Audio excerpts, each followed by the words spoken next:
Greetings YouTube. Today we're taking a look at a pair of firm grip, tough working gloves, precision grip A5 cut resistance. And I got these specifically because I needed some cut resistant gloves, and A5 puts that smack dab in the middle. I would like to get some that are higher levels, but I'm somewhat concerned about losing a degree of dexterity at a higher level. A5 at the moment is doing the job, and I bought this particular pair of gloves, and here is the glove in question as well as on my hand. And these are largest and they're a little sloppy on my hands. I think I'd be better off with a medium, but they didn't have any mediums. They had larges, and it's not a deal breaker. I can still use my hands quite efficiently, not as delicately as I can with other things. Normally I would wear in the shop, I tend to wear these maxi foams, and I can get these. I've got these in mediums here, so that's very handy.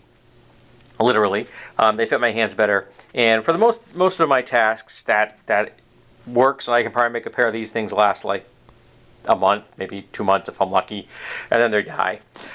And my last pair of cut resistant gloves, and I don't remember the brand, wore out eventually.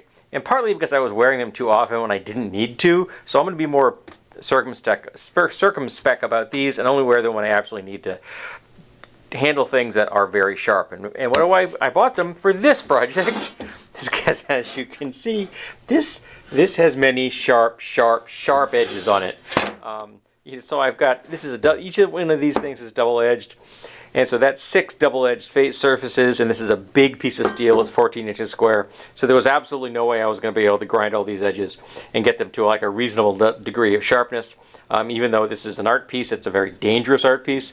So yeah, having these gloves made my life much easier. Like I said, for me, they're a little bit on the loose side, but not bad. For your average person, average guy, I think you'd be able to wear these. Though if you had hands much smaller than mine, you're probably going to want to see if you can get a smaller size. They did not have these in mediums at Home Depot, which is where I bought these.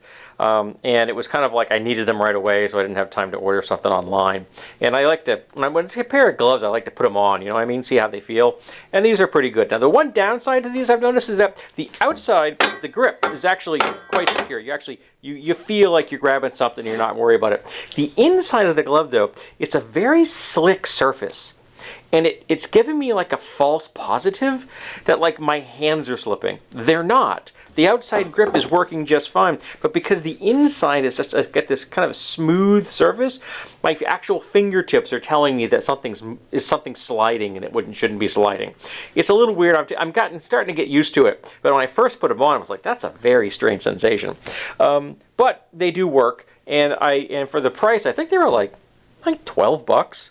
So I mean, for $12 for a pair of gloves that are going to actually help protect your hands against sharp edges like this, yes, I know they're not the most finely ground things in the world.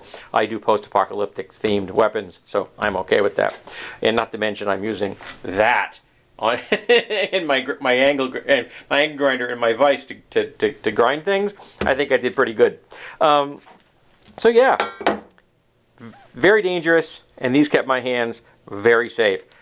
Very happy with these. So these have been let me grab my little thingy, the firm grip, tough working gloves, the A5 level protection. I would recommend them if you have to do some handling sharp objects, like say sharpening a saw or something. These would be very useful in that particular endeavor.